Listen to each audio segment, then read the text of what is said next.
mighty, the gates beside thee. Great, great and mighty, the walls around thee.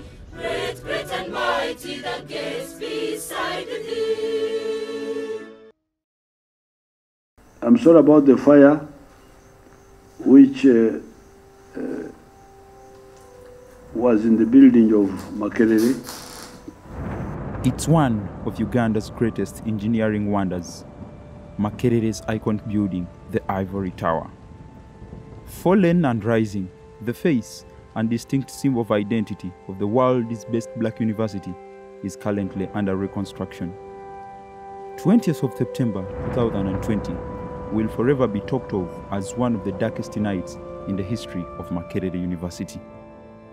It's the day fire ravaged the monumental Ivory Tower, an incident that left wounds on the hearts of the Makererians.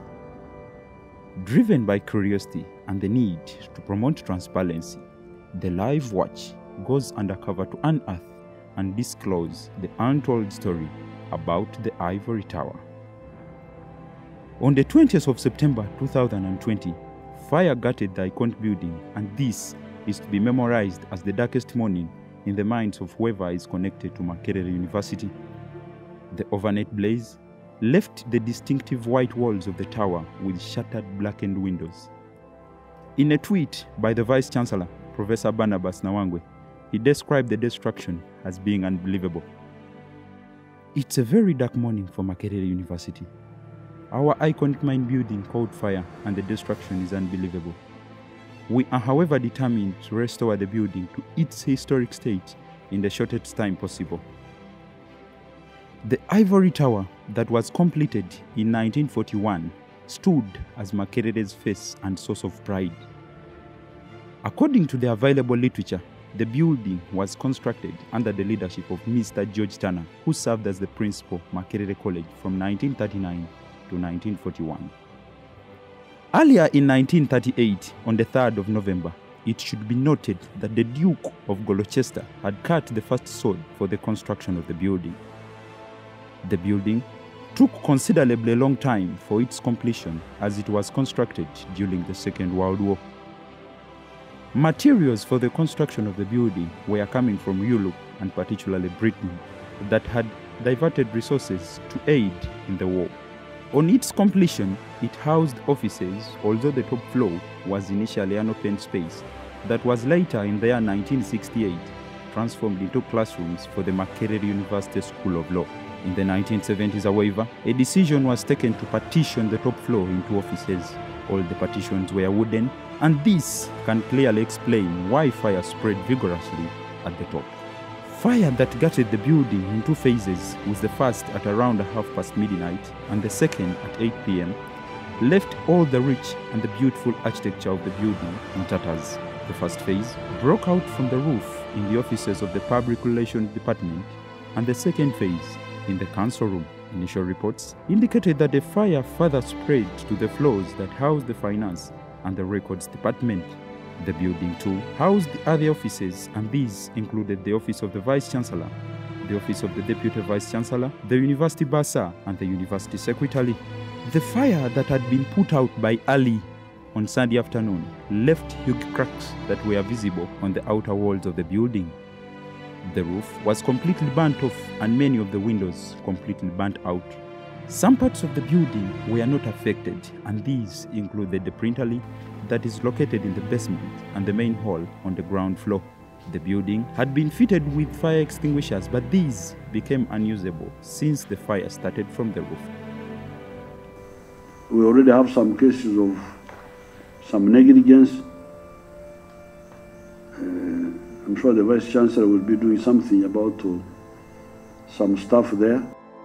In the aftermath of the fire, the university management and the local police instituted a committee to determine the cause of the blaze and assess the extent of the damage. Investigators from the Ministry of Works and Transport early in 2021 ruled out arson as the cause of the fire. They said the blaze might have been the result of electrical faults in the installation. This is how the building looked like in the aftermath of the fire. In October 2020, Makerere University launched platforms to enable willing individuals and organizations to offer in monetary contributions for the reconstruction of the main building. Following this, many entities came on board and responded positively to the call towards the cause. These, among others, included the Makerere University Seventh-day Adventist community that contributed Ugandan shillings 1 million.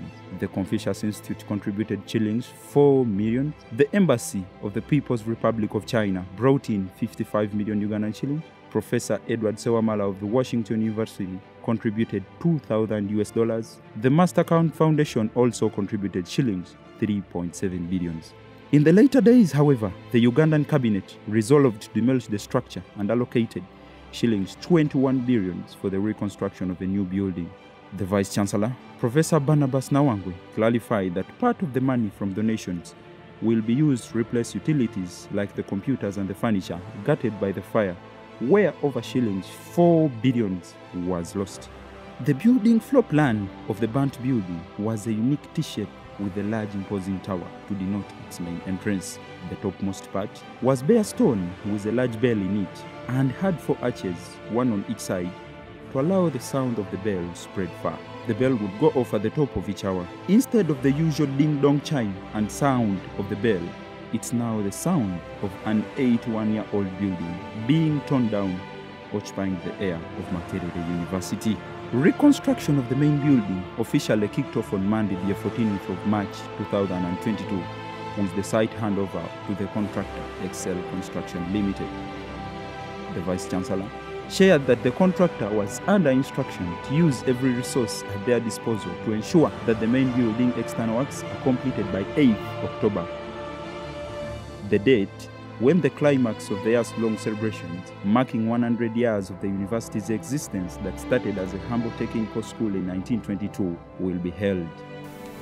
The university is now faced with the task of restoring this iconic building in time for the centenary celebrations due in 2022. Professor Barnabas Nawangwe added that reconstruction will adopt modern building methods while maintaining the building's distinct outward appearance. On its completion, there will be facilities for persons with disabilities, more fire escape routes, fire detecting and firefighting equipment, modern light switching, among others. The interior of the building has been completely redesigned, and the building is expected to have at the basement floor offices, a museum, gallery, central storage, an exhibit preparation room, archives, access stairs, lifts, souvenir shops, and the power room. The ground floor will have a meeting and press rooms, waiting areas, whereas the second floor will have the council room and the boardroom. On the 17th of May 2022, Uganda's First Lady and Minister of Education and Sports, Janet Kataha Museveni, visited Makerere University and laid a foundation stone for the reconstruction of the main building. In her speech, she was quoted by the Live Watch saying, "I was last here on 20th September 2020, following the fateful night in which our main administration building was burnt. It was a sad day, not just for Makerere University, but for our nation and the other nations at large. This is because Makerere has educated many people from other nations. I am so glad that today I return not on a sad note, but on a victorious note to lay foundation stone for the reconstruction of the main building. With the centenary celebrations ahead and the need to celebrate them with the institution's face and source of pride in place, we await to see what is going to take shape. We shall be back with the next episode, and this will be our part 2 to unveil the new building. Will it be just like they say that it is going to maintain its outward appearance, or there will be changes? But with the new technological advancements in the country, should we expect that it is going to be modern and efficient just like they say, or it's going to be shoddy work? This and more will be coming live here at the Live Watch. Keep it locked here for truthful, bold, and authoritative updates. This is the Live Watch, the next big thing.